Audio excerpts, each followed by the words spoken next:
नमस्कार दोस्तों, study corner 24 channel में आपका स्वागत है। आज हम केबीएस पेडागॉजी की एक इम्पॉर्टेंट क्लास लेके आए हैं, जिसमें हम यूनिट 1 के अंतर्गत अंडरस्टैंडिंग द लर्नर के अंतर्गत हम चर्चा कर रहे हैं debate of growth and development की, वृद्धि और विकास के वाद विवाद की। इसके अलावा बात करेंगे डेवलपमेंट टास्क एंड चैलेंजेस की, जिसमें development task in different stages की हम बात करेंगे, विभिन्न अवस्थाओं की बात हम करेंगे।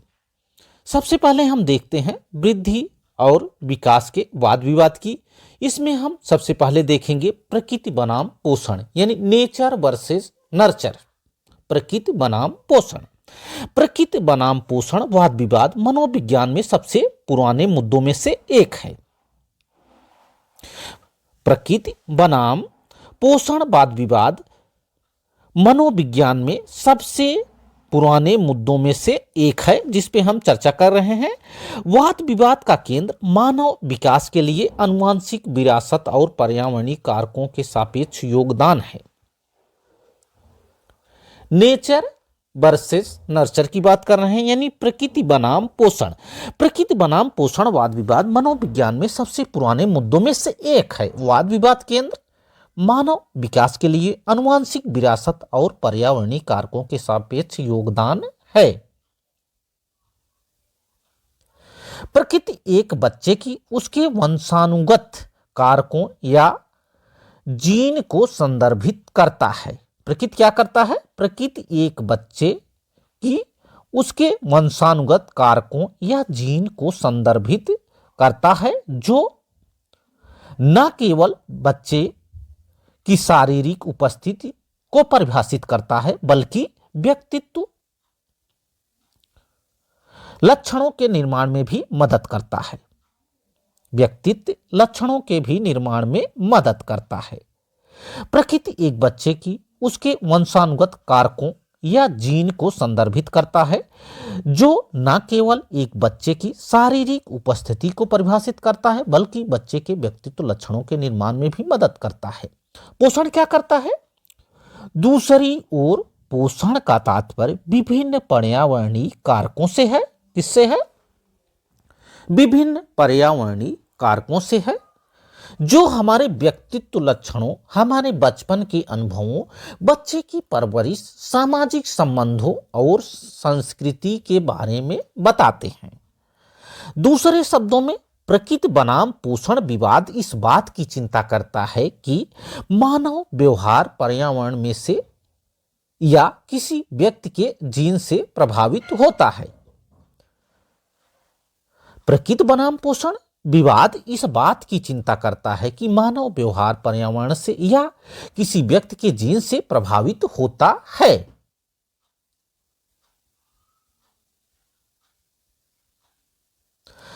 आनुवंशिकता और पर्यावरण दोनों बच्चों के विकास में महत्वपूर्ण भूमिका निभाते हैं। आनुवंशिकता और पर्यावरण दोनों क्या करते हैं? बच्चे के विकास में महत्वपूर्ण भूमिका निभाते हैं।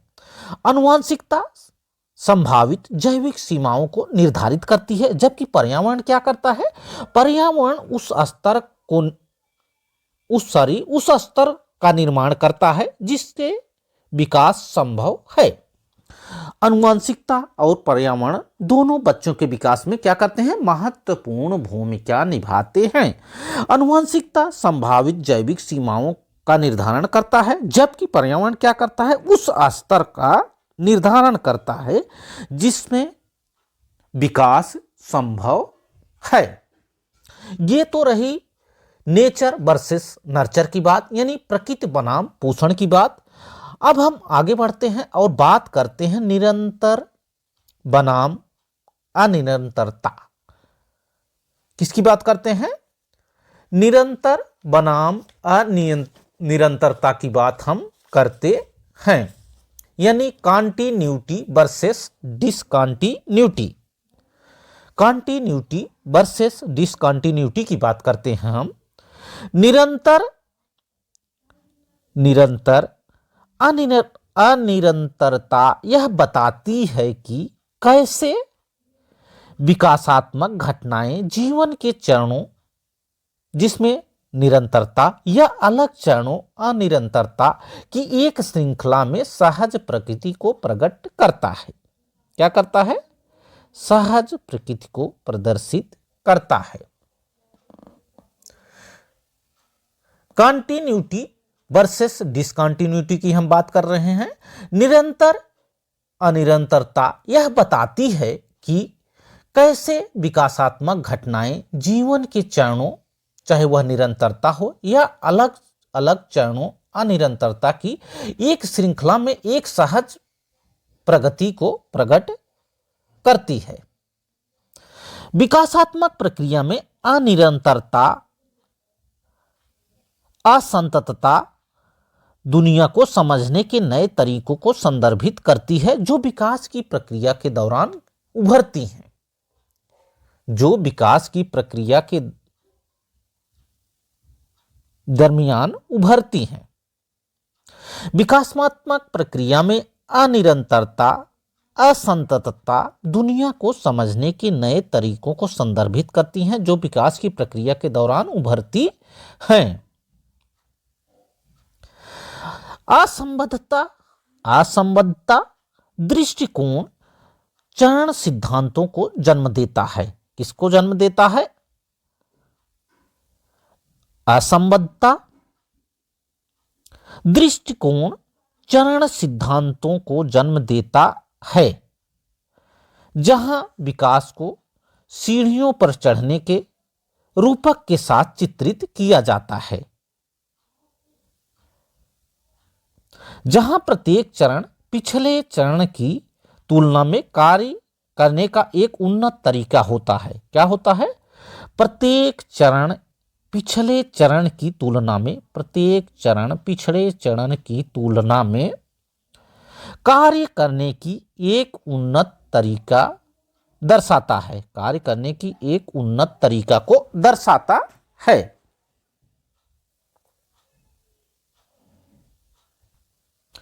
असंबद्धता दृष्टिकोण चरण सिद्धांतों का जन्म देता है, जहां विकास को सीढ़ियों पर चढ़ने के रूपक के साथ चित्रित किया जाता है,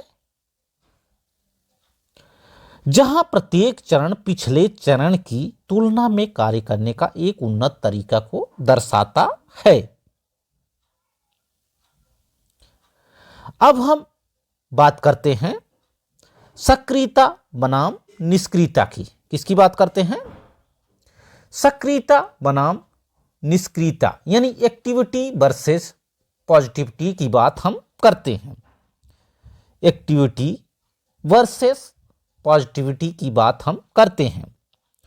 गतिविधि का पहला मुद्दा मानता है कि विकास प्रक्रिया में व्यक्ति सक्रिय है। गतिविधि का पहला मुद्दा क्या मानता है? पहला मुद्दा मानता है कि विकास प्रक्रिया में व्यक्ति सक्रिय है। दूसरी ओर विकास में निष्क्रियता से पता चलता है कि व्यक्ति स्वीकार करता है, क्योंकि यह विकास के मार्ग में जो कुछ भी आ रहा है उसे स्वीकार करता है। दूसरे शब्दों में मनोवैज्ञानिक विकास के व्यक्तियों की निष्क्रियता के उत्पाद के रूप में व्याख्या करते हैं। मानते हैं कि व्यक्ति स्वाभाविक रूप से आने वाले परिवर्तन को स्वीकार करता है। हम बात कर रहे हैं वृद्धि और विकास के वाद विवाद की, जिसमें हम एक्टिविटी वर्सेस पॉजिटिविटी की बात कर रहे हैं। गतिविधि का पहला मुद्दा मानता है कि विकास प्रक्रिया में व्यक्ति सक्रिय होता है। दूसरी ओर विकास में निष्क्रियता से क्या होता है? निष्क्रियता से पता चलता है कि व्यक्ति स्वीकार करता है, क्योंकि यह विकास के मार्ग में जो कुछ भी आ रहा है उसे स्वीकार करता है। दूसरे शब्दों में मनोवैज्ञानिक विकास को व्यक्तियों की निष्क्रियता के उत्पाद के रूप में व्याख्या करते हैं। मानते हैं कि व्यक्ति स्वाभाविक रूप से आने वाले परिवर्तन को स्वीकार करता है। अब हम आगे बढ़ते हैं और बात करते हैं डेवलपमेंट टास्क एंड चैलेंजेस की। किसकी बात करते हैं? डेवलपमेंट टास्क एंड चैलेंजेस की, विकासात्मक कार्य और चुनौतियों की। एक विकासात्मक कार्य वह होता है जो व्यक्ति जीवन में एक निश्चित अवधि में या उसके आसपास अनुमानित रूप से और निरंतर उत्पन्न होता है। एक विकासात्मक कार्य क्या होता है? एक विकासात्मक कार्य वह होता है जो व्यक्ति के जीवन में एक निश्चित अवधि में या उसके आसपास के अनुमानित रूप से और निरंतर उत्पन्न होता है। विकासात्मक कार्य एक ऐसा कार्य है जिससे एक व्यक्ति को एक विशेष जीवन काल में हल करना होता है और वह इसे हल करना चाहता भी है। विकासात्मक कार्य की आवश्यकता और सामाजिक मांग के बीच का मध्य मार्ग है। विकासात्मक कार्य की आवश्यकता और सामाजिक मांग के बीच क्या है? विकासात्मक कार्य की आवश्यकता और सामाजिक मांग के बीच का मध्य मार्ग है। क्या है? मध्य मार्ग है। अब हम बात करते हैं विकासात्मक कार्यों से संबंधित खतरे क्या हैं। विकासात्मक कार्यों से संबंधित खतरे। Hazards related to developmental task. Hazards related to developmental task यानी विकासात्मक कार्यों से संबंधित खतरे। व्यक्ति की उचित अपेक्षा शारीरिक या मनोवैज्ञानिक सीमाओं में। कैसी? पहला, व्यक्ति की उचित अपेक्षा शारीरिक या मनोवैज्ञानिक सीमाओं में। दूसरा, एक विकासात्मक चरण को दरकिनार करना, प्रत्येक चरण के माध्यम से जीना चाहिए। बात कर रहे हैं विकासात्मक कार्यों से संबंधित खतरे की। एक विकासात्मक चरण को दरकिनार करना, प्रत्येक चरण के माध्यम से जीना चाहिए। विकासात्मक कार्य सीखने के अवसर का अभाव, मार्गदर्शन का अभाव, प्रेरणा की कमी, खराब स्वास्थ्य, ये सब क्या है? विकासात्मक कार्यों से संबंधित खतरे हैं। Hazards related to developmental task, खराब स्वास्थ्य, प्रेरणा की कमी, मार्गदर्शन का अभाव और एक निम्न बौद्धिक स्तर। हम बात कर रहे हैं development task in different stages की, आयु के विभिन्न चरणों में विकासात्मक कार्य। सबसे पहले हम बात करते हैं शैशवावस्था यानी जन्म से 6 वर्ष तक। जन्म से 6 वर्ष तक ये शैशवावस्था है।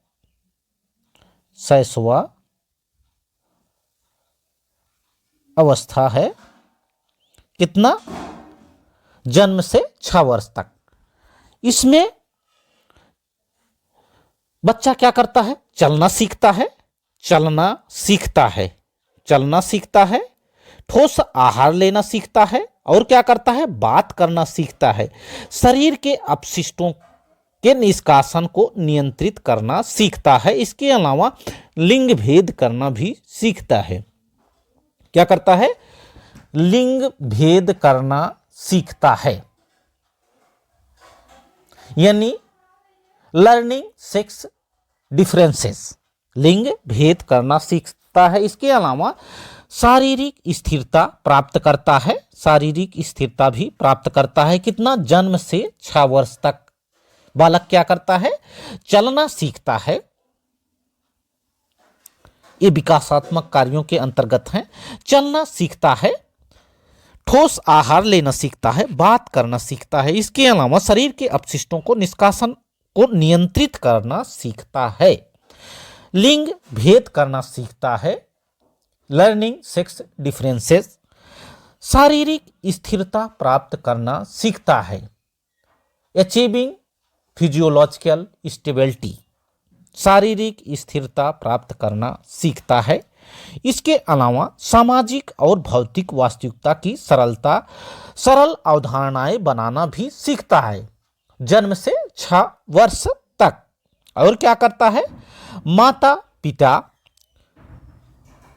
पिता, भाई बहनों और अन्य लोगों से भावात्मक रूप से खुद को जोड़ना सीखता है। शैशवावस्था यानी 0 से 6 वर्ष तक, जन्म से 6 वर्ष तक बालक क्या करता है? चलना सीखता है, ठोस आहार लेना सीखता है, बात करना सीखता है, माता पिता, भाई बहनों और अन्य लोगों से भावात्मक रूप से खुद को जोड़ना सीखता है, गलत फर्क करना सीखता है, क्या गलत है क्या सही है इसको भी सीखता है, और विवेक का विकास करना भी सीखता है। ये जन्म से 6 वर्ष तक इन सब बातों को सीखता है बालक। अब हम आगे बढ़ते हैं और बात करते हैं 6 से 12 वर्ष तक यानी बाल्यावस्था की। अभी हम बात कर रहे थे शैशवावस्था की, अब हम बात करते हैं बाल्यावस्था की। विभिन्न चरणों के विकासात्मक कार्य के अंतर्गत हम बात कर रहे हैं। 6 से 12 वर्ष तक बालक क्या करता है? शारीरिक कौशल, साधारण खेल सीखना, क्या क्या इसके अंतर्गत आएगा? 6 से 12 वर्ष तक बालक शारीरिक कौशल को सीखता है, शारीरिक कौशल, साधारण खेल सीखता है, और क्या करता है? बढ़ते हुए जीव के रूप में स्वयं के प्रति स्वस्थ दृष्टिकोण का निर्माण करना सीखता है, उम्र के साथ साथियों के साथ घुलना मिलना भी सीखता है, उचित लैंगिक भूमिका को सीखना यानी पुरुष या स्त्री की भूमिका को भी समझने लगता है, और क्या करता है? पढ़ने लिखने और गणना करने में भी मौलिक कौशल विकसित करना सीखता है। कब? बाल्यावस्था में, 6 से 12 वर्ष तक की आयु में। और क्या करता है? बालक दैनिक जीवन के लिए आवश्यक अवधारणाओं का विकास करना भी सीखता है। इसके अलावा विवेक, नैतिकता और मूल्यों का विकास करना भी सीखता है। क्या करता है? विवेक, नैतिकता और मूल्यों का विकास करना भी सीखता है बालक बाल्यावस्था में यानी 6 से 12 वर्ष तक की उम्र में। व्यक्तिगत स्वतंत्रता प्राप्त करना सीखता है और सामाजिक समूहों और संस्थाओं के प्रति दृष्टिकोण विकसित करना भी सीखता है। सामाजिक समूहों और संस्थाओं के प्रति दृष्टिकोण विकसित करना भी सीखता है। इसके अलावा किशोरावस्था में क्या करता है? बालक 12 से 18 वर्ष तक यानी किशोरावस्था में एक पुरुष या स्त्री की भूमिका स्वीकार करना सीखता है। एक पुरुष या स्त्री की भूमिका को स्वीकार करना सीखता है। किस उम्र में? 12 से 18 वर्ष की उम्र में। दोनों लिंगों, चाहे वह मेल हो या फीमेल हो, दोनों लिंगों की आयु साथियों के साथ नए और अधिक परिपक्व संबंध प्राप्त करता है यानी विपरीत लिंगी के साथ भी अधिक परिपक्व संबंध प्राप्त करना सीखता है। माता पिता और अन्य वयस्कों पर निर्भरता में भावात्मक होना भी सीखता है। किस उम्र? 12 से 18 वर्ष की उम्र में बालक आर्थिक स्वतंत्रता का आश्वासन प्राप्त करना भी सीखता है। व्यवसाय की तैयारी का चयन करना भी सीखता है इस उम्र में। बौद्धिक कौशल का विकास करना भी बालक सीखता है। इसके अलावा विवाह और पारिवारिक जीवन की तैयारी करना भी बालक सीखता है। विवाह और पारिवारिक जीवन की तैयारी करना भी बालक सीखता है और सामंजस्यपूर्ण नैतिक और वैज्ञानिक मूल्यों का विकास करना भी इस उम्र में बालक सीखता है। अब हम आगे बढ़ते हैं और बात करते हैं प्रारंभिक वयस्कता यानी 19 से 30 वर्ष का विकासात्मक कार्य। कितना? प्रारंभिक वयस्कता, जिसे 19 से 30 वर्ष के विकासात्मक कार्यों के अंतर्गत हम देखेंगे। इसमें क्या होता है? एक साथी का चयन करना यानी जब बच्चे की उम्र 19 से 30 वर्ष के हो जाती है तो वह क्या करता है? एक साथी का चयन करना सीखता है। वैवाहिक साथी के साथ रहना सीखता है यानी वैवाहिक जीवन व्यतीत करना शुरू कर देता है। कब? 19 से 30 साल तक की उम्र में वैवाहिक साथी के साथ रहना सीख जाता है। परिवार शुरू करना सीखता है। बच्चों का पालन पोषण करना भी सीख जाता है। व्यवसाय आरंभ करना सीख जाता है। हम बता रहे हैं विभिन्न चरणों में विकासात्मक कार्य, जिसमें हम बात कर रहे हैं 19 से 30 वर्ष तक की विकासात्मक कार्य, जिसे प्रारंभिक वयस्कता कहते हैं। व्यवसाय का आरंभ करना भी सीखता है। नागरिक जिम्मेदारी लेना भी इस उम्र में सीख जाते हैं। एक साथी का चयन करना, वैवाहिक साथी के साथ रहना, परिवार शुरू करना, बच्चों का पालन पोषण करना, व्यवसाय आरंभ करना और नागरिक जिम्मेदारी लेना इस उम्र में लोग सीख जाते हैं। अब हम बात कर लेते हैं मध्य आयु का विकासात्मक कार्य, यानी 30 वर्ष से जो 60 वर्ष तक की उम्र होती है उसके बारे में हम जान लेते हैं। इसमें वयस्क नागरिक और सामाजिक जिम्मेदारी हासिल करना सीखते हैं। 30 साल के से 60 साल की उम्र में क्या करते हैं? वयस्क नागरिक और सामाजिक जिम्मेदारी हासिल करना सीखते हैं और मध्यम आयु के शारीरिक परिवर्तनों को स्वीकार करना सीख जाते हैं। मध्यम आयु यानी 30 से जो 60 साल की उम्र होती है उसमें जो शारीरिक परिवर्तन होते हैं उसको भी स्वीकार करना सीखते हैं और समायोजित करना सीखते हैं। आर्थिक जीवन स्तर की स्थापना और रख रखाव के बारे में भी ज्ञान हो जाता है। माने कुल मिलाकर मध्य आयु के विकासात्मक कार्य में आर्थिक जीवन स्तर की स्थापना और रख रखाव करना भी सीख जाते हैं। किशोर उम्र के बच्चों की जो जिम्मेदारी होती है उसको भी सीख जाते हैं। बच्चों का लालन पालन करना और उनसे संबंधित पढ़ाई लिखाई से संबंधित जो जिम्मेदारियां होती हैं वह भी सीख जाते हैं। वह भी विकासात्मक कार्य के अंतर्गत आएंगी 30 से 60 साल के उम्र तक के वयस्कों में। अब हम आगे बढ़ते हैं और बात कर लेते हैं वृद्धावस्था की।